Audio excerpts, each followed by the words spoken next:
Welcome all the students. છેલ્લે આપણે સ્વાધ્યાય 4.2 એના 12મા દાખલા સુધી જોયું. હવે 13મો દાખલો. પ્રશ્ન આપણો એ જ છે, નિશ્ચાયકના ગુણધર્મનો ઉપયોગ કરી સાબિત કરો. અને આ દાખલામાં મોસ્ટ આઈએમપી લિસ્ટમાં મૂકી દેજો. ઓકે, ચલો આપણે કાયમ આવા સાબિત કરવાવાળા દાખલા ગણીએ છીએ, તો જમણી બાજુ જે પદ લાવવાનું છે એ જોઈને આપણે નિશ્ચાયક ઉપર પ્રક્રિયા કરીએ છીએ. હવે અહીંયા જમણી બાજુનું પદ છે 1 plus a square plus b square આખાનો ઘન. અહીંયા નિશ્ચાયક આપણને જે આપેલો છે એને આપણે પહેલા તો ડેલ્ટા તરીકે લઈ લીધો. હવે કોઈ પણ હાર કે કોઈ પણ સમને તમે કોઈ વાસ્તવિક સંખ્યા વડે ગુણી અને ઉમેરો, ટૂંકમાં કોઈ પ્રક્રિયા કરો, તો 1 plus a square plus b square વાળું પદ જે જમણી બાજુ છે એ લાવવું મુશ્કેલ છે. એટલે આ દાખલાની પણ એક ટ્રીક છે, અને એ ટ્રીકમાં એક જ વસ્તુ તમારે ધ્યાનમાં લેવાની છે કે જે સાબિત કરવા વાળું પદ છે એમાં એ બી ભેગું હોય એવું પદ નથી. જો ઓકે, એટલે આપણે પહેલા તો નિશ્ચાયકના જે ઘટકો છે એમાંથી એબી વાળા પદોને રિમૂવ કરવાનો ટ્રાય કરીશું. હવે જો એબી વાળા પદો કયા છે, તો કે પહેલી હારમાં છે આ 2ab અને બીજી હારમાં છે એ પણ 2ab. આ બે પદોને રિમૂવ કરવાનો ટ્રાય કરીશું. કઈ રીતે? ચલો પહેલા આપણે પહેલી હારનો જે ઘટક છે 2ab એને રિમૂવ કરવાનો ટ્રાય કરીએ. હવે એના માટે ત્રીજી હારના ઘટકો જુઓ, એમાં આ -2a છે, આપણે તેનો અનુરૂપ ઘટક જ જોવો પડે. એને આપણે જો b વડે ગુણીએ, એટલે કે ત્રીજી હારના ઘટકોને b વડે ગુણીએ અને પહેલી હારમાં ઉમેરી દઈએ, તો 2ab વાળું પદ રિમૂવ થઈ જાય. ઓકે, તો આ પહેલી વસ્તુ. હવે બીજું પદ છે અહીંયા બીજી હારનું 2ab, એને પણ આપણે રિમૂવ કરવું છે. એ જ આપણા દાખલાની ટ્રીક છે. તો આમાં પણ ત્રીજી હારનો જે પહેલો ઘટક છે એ 2b છે. તો ત્રીજી હારને a વડે ગુણી અને પહેલી હારમાંથી બાદ કરી દઈએ ને, તો આ રિમૂવ થઈ જશે. આટલી વસ્તુ ધ્યાનમાં રાખો તો દાખલો ઓટોમેટિક થશે. બરાબર? જે લાવવાનું છે પદ એ આવી જશે. ચલો, તો પહેલો પ્રોસેસ મેં તમને કીધો કે આ ત્રીજી હાર છે એને આપણે એના ઘટકોને બી વડે ગુણવાના છે.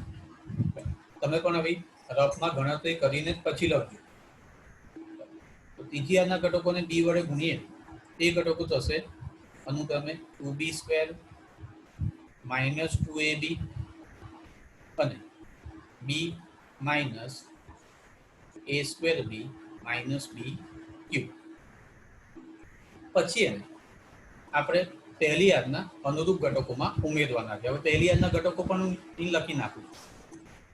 1 plus a square minus b square 2ab અને -2b. ચલો, હવે આ અનુરૂપ ઘટકોનો આપણે સરવાળો લેવાનો છે. એટલે પહેલા તો અહીંયા હું પ્રોસેસ લખી નાખું. r1 gives r1 પ્લસ બી r3. ત્રીજી હારને બી વડે ગુણી પહેલી હારમાં ઉમેર્યા.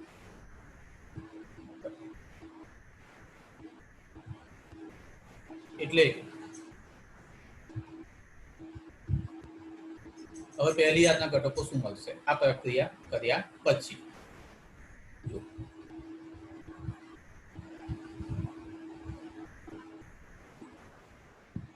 તો પહેલા તો આ બંનેનો સરવાળો લઈએ. 1 plus a square minus b square plus 2b square. હવે minus b square plus 2b square એટલે પ્લસ b સ્ક્વેર આવે. ધેટ મીન્સ કે અહીંયા થશે 1 plus a square plus b square. આપણે જમણી બાજુ જે લાવવાનું હતું એ પદ આવી ગયું.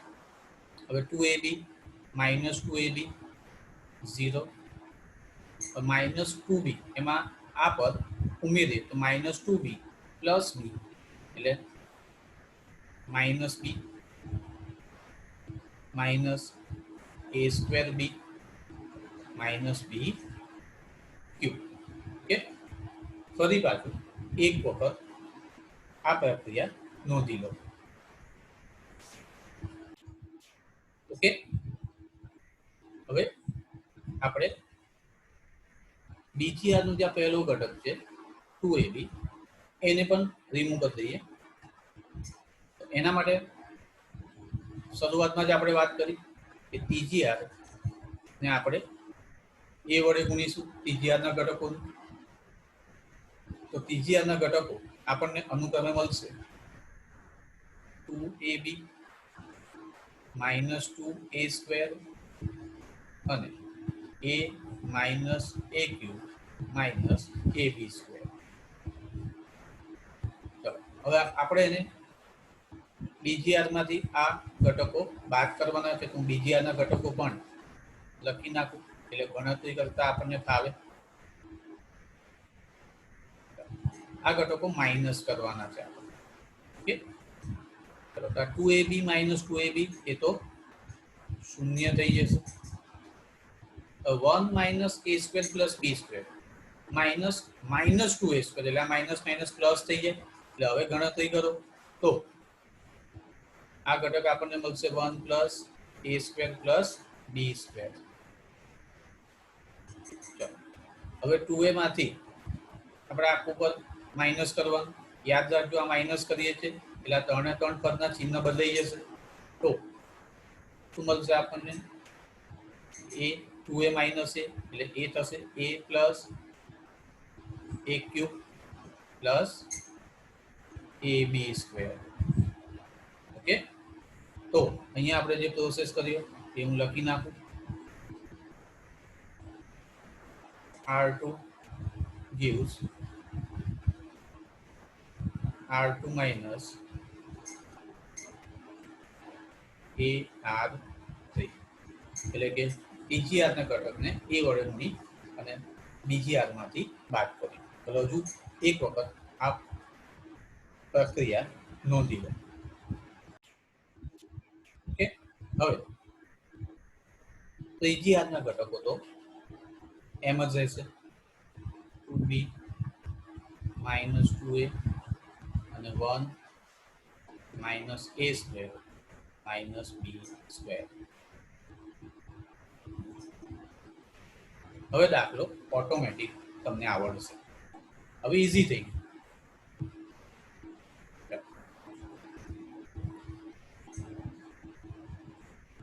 હવે આગળ પહેલી યાદનો તો પહેલો ઘટક જે છે લખીએ. હવે જે આ પહેલી યાદનો ત્રીજો ઘટક છે ને એમાંથી માઇનસ બી કોમન નીકળે. માઇનસ બી કોમન કાઢીએ એટલે અંદરના બધા પદોના ચિહ્ન બદલાઈ જશે. 1 plus a square plus b square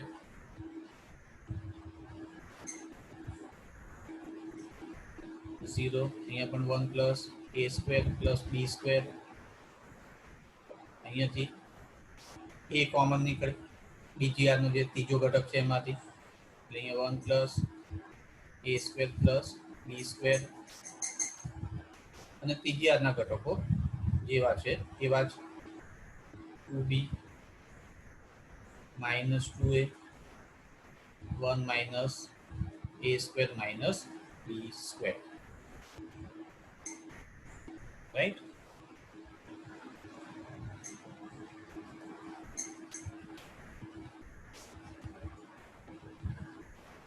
હવે તો એકદમ કોમન વસ્તુ થઈ ગઈ. પહેલી યાદમાંથી 1 plus a square plus b square અને બીજી યાદમાંથી પણ 1 plus a square plus b square આપણે સામાન્ય કાઢી શકીએ. એટલે 1 plus a square plus b square બે વખત આવશે. That means 1 plus a square plus b square whole square લખાય. પહેલી બીજી બંને યાદમાંથી આપણે સામાન્ય કાઢીએ. બાકીના ઘટકો 1 0 માઇનસ b 0 1 a અને 2b minus 2a 1 minus a square minus b square. Okay, અહીં આપણે લખી શકીએ R1 અને R2 માંથી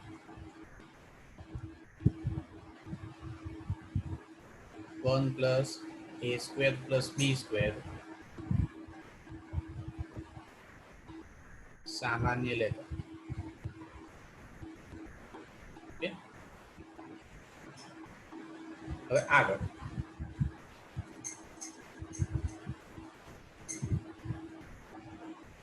આગળ બહુ વિચારવાની કઈ જ જરૂર નહીં. નિશ્ચયાંકના ઘટકોમાં 2 0 આવી ગયા છે એટલે હવે કશું પણ આગળ વિચાર્યા સિવાય વિસ્તરણ કરી દો, ઓટોમેટિક જવાબ આવી જશે. 1 plus a square plus b square whole square પહેલી હાથને અનુરૂપ વિસ્તરણ કરી નાખીએ. તો 1 અહીંયા 1 minus a square minus b square plus 2a square આવે. ઓકે, હવે વિસ્તરણ તો આવડે જ બધાને. પહેલી આનો બીજો ઘટક શૂન્ય છે એને લખવાનું નહીં, અને ત્રીજો ઘટક છે માઇનસ બી, અહીંયા આવશે 0 માઇનસ 2b. બરાબર, એક વખત હજુ વિસ્તરણ જોઈ લેજો. 1 plus a square plus b square whole square, અહીંયા minus a square plus 2a square, એનું સાદું રૂપ આપીએ તો plus a square minus b square, અને માઇનસ માઇનસ પ્લસ થઈ જાય 2b સ્ક્વેર. એટલે કે 1 plus a square plus b square whole square 1 plus a square minus b square plus 2b square એટલે પ્લસ b સ્ક્વેર. એટલે કે 1 plus a square plus b square એનો cube સાબિત થઈ ગયું. એટલે પહેલું સ્ટેપ જ એનું અગત્યનું હતું.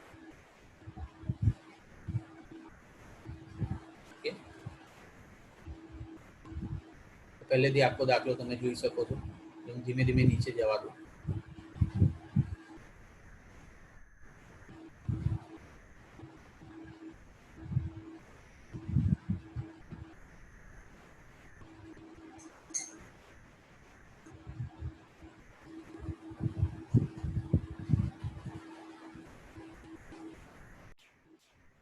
ચલો આગળ જઈએ. 14મો દાખલો. એમાં પણ આપણને એક નિશ્ચાયક આપેલો છે અને નિશ્ચાયકના ગુણધર્મનો ઉપયોગ કરી સાબિત કરવાનું છે 1 plus a square plus b square plus c square. આને પણ આપણે મોસ્ટ આઈએમપી દાખલાની યાદીમાં લઈશું. ઓકે, પેલા આપેલ નિશ્ચાયકને આપણે ડેલ્ટા તરીકે લઈ લીધું. હવે આમાં પણ આગળના દાખલાની જેમ જ કોઈ પણ હાર કે સ્તંભના ઘટકોને આપણે કોઈ વાસ્તવિક સંખ્યા વડે ગુણી અને અન્ય હાર કે સ્તંભના અનુરૂપ ઘટકોમાં ઉમેરી અને આ જમણી બાજુનું પદ લાવવાનો ટ્રાય કરીશું તો એ મુશ્કેલ છે. બરાબર, એટલે આની પણ એક ટ્રીક છે. a square b square c square આવા પદો આપણે અનુક્રમે પહેલી, બીજી અને ત્રીજી હારમાં લાવવાનો ટ્રાય કરીશું. ઓકે, તો એવા પદો લાવવા માટે આની અંદર ટ્રીક એ છે કે પહેલી હાર પ્રથમ હારને a વડે, બીજી હારને b વડે અને ત્રીજી હારને c વડે ગુણવાનું. બરાબર, a square b square c square જેવા પદો લાવવા માટે તો r1 is ar1 પહેલી હારના અનુરૂપ ઘટકોને a વડે, બીજી હારના ઘટકોને આપણે b વડે ગુણીશું અને ત્રીજી હારના ઘટકોને c વડે ગુણીશું. ઓકે, દરેકમાં પહેલું સ્ટેપ જ અગત્યનું હોય છે. હવે બીજી વસ્તુની કાળજી એ રાખવાની કે આપણે નિશ્ચાયકના ગુણધર્મનો અભ્યાસ કર્યો છે કે કોઈ પણ હાર કે સ્તંભના ઘટકોને કોઈ વાસ્તવિક સંખ્યા k વડે ગુણવામાં આવે તો નિશ્ચાયકનું મૂલ્ય k ગણું થઈ જાય. બરાબર, એટલે આપણે અહીંયા શું કરીશું, પહેલી બીજી ત્રીજી હારને અનુક્રમે એ બી સી વડે ગુણીએ છે તો આગળ એબીસી વડે ભાગવું પડશે તો જ નિશ્ચાયકનું મૂલ્ય બદલાશે નહીં, નહીંતર નિશ્ચાયકનું મૂલ્ય એબીસી ગણું થઈ જાય. એટલે અહીંયા આપણે એબીસી વડે ભાગીશું. આ વસ્તુની કાળજી રાખજો. હવે પહેલી હારને એ વડે ગુણીએ છીએ, એ ઇન્ટુ એ સ્ક્વેર પ્લસ 1 આવું જ લખવાનું છે, એ સ્ક્વેર બી અને એ સ્ક્વેર સી. બીજી હારને બી વડે ગુણીએ છીએ એટલે એના ઘટકો થશે એ બી સ્ક્વેર બી ઇન્ટુ બી સ્ક્વેર પ્લસ 1 અને બી સ્ક્વેર સી. અને ત્રીજી હારના ઘટકોને સી વડે ગુણીએ છીએ એટલે સી સ્ક્વેર બી અને C into C square plus 1. તો એ સ્ક્વેર બી સ્ક્વેર સી સ્ક્વેર વાળા પદો આવી ગયા, એના માટે ગુણ્યું તો આપણે.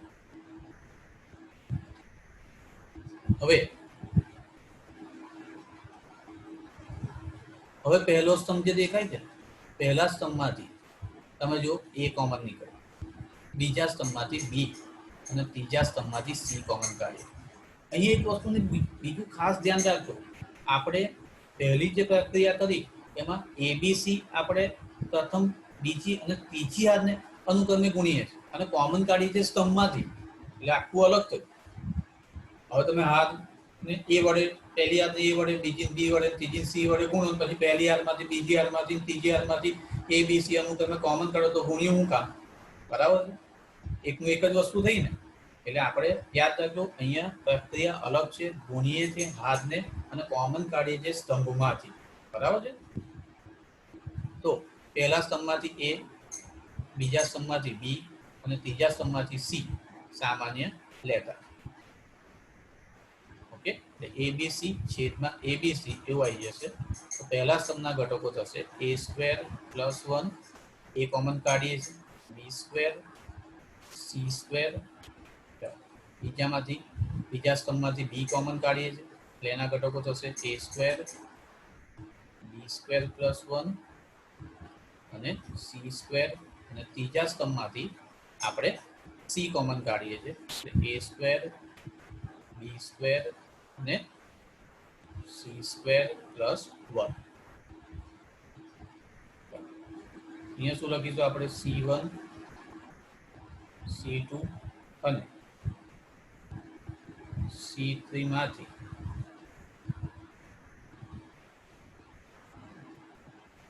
અનુક્રમે એ બી અને સી સામાન્ય લેતા.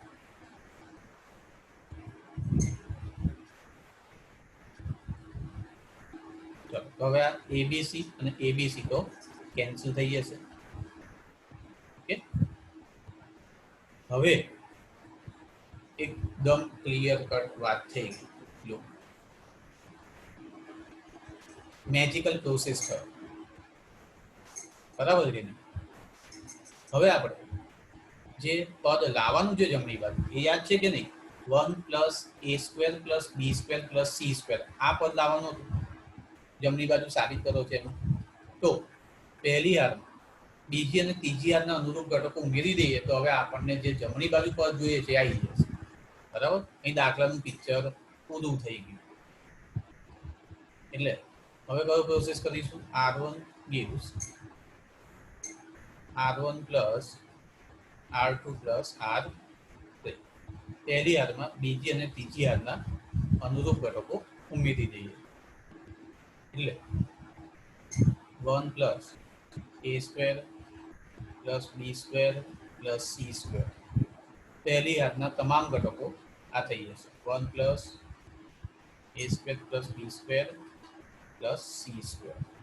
અહીંયા પણ 1 પ્લસ એ સ્ક્વેર પ્લસ બી સ્ક્વેર પ્લસ સી સ્ક્વેર. બાકીના ઘટકો જેવા છે એવા છે.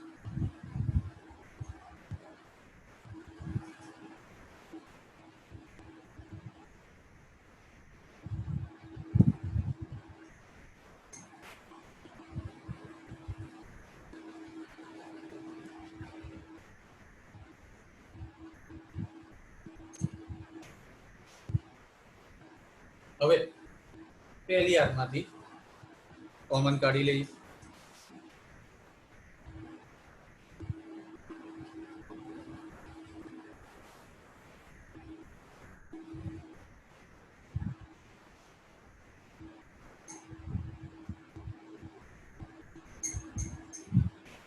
તો પહેલી હાથના તમામ ઘટકો 1 થઈ જશે.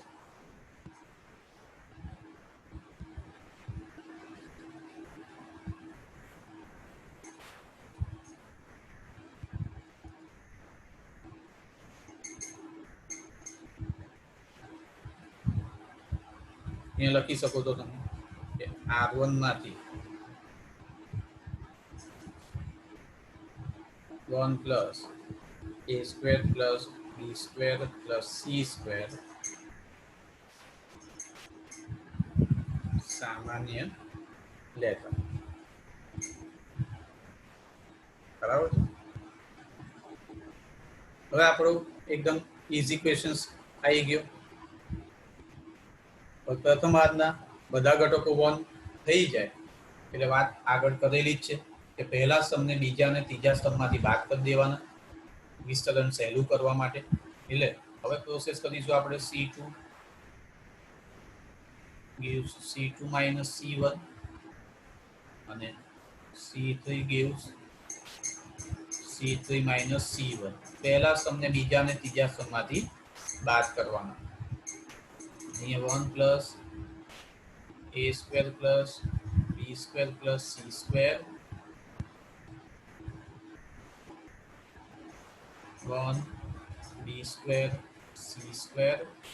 ચલો આ બીજો સ્તંભ છે, એમાંથી પહેલા સ્તંભના અનુરૂપ ઘટકો બાદ કરો. 1 minus 1 0, b square plus 1 minus b square, તો 1 રહે, ધ્યાન રાખજો, અને c square minus c square 0.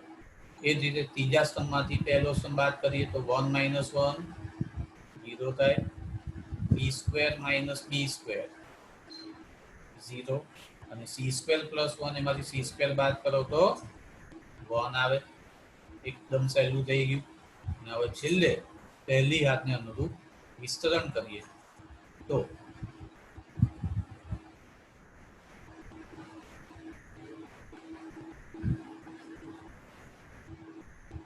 1 into 1 minus 0 એટલે કે 1 plus a square plus b square plus c square સાબિત થઈ ગયું. એટલે આમાં પણ પહેલું સ્ટેપ જ અગત્યનું છે.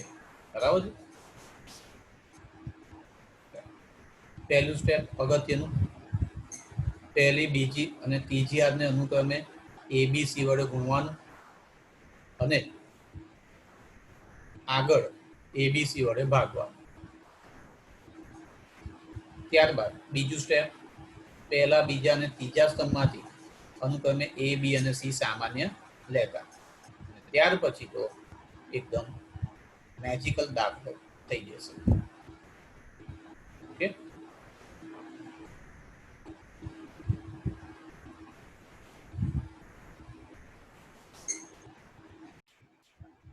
ચલો હવે છેલ્લે બે MCQ છે, એની પણ ચર્ચા કરી લઈએ.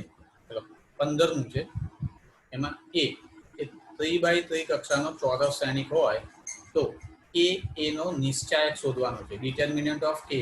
હવે આપણે જાણીએ છીએ કે n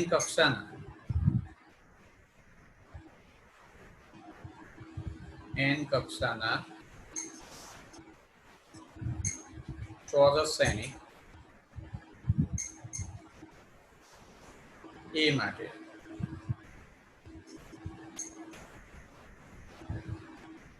determinant of A equal to A ની n ઘાત determinant of A. નિયમ જ છે આ.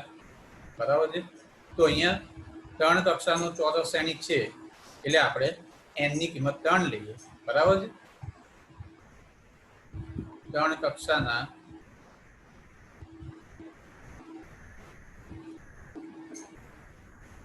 ચોરસ શ્રેણિક A માટે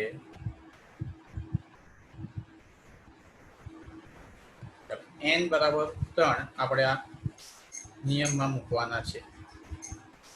તો જવાબ આવે a ક્યુબ a નો ઘન ઇન્ટુ ડિટર્મિનન્ટ a, એટલે કે સી જવાબ આપણને મળે, સી ઓપ્શન.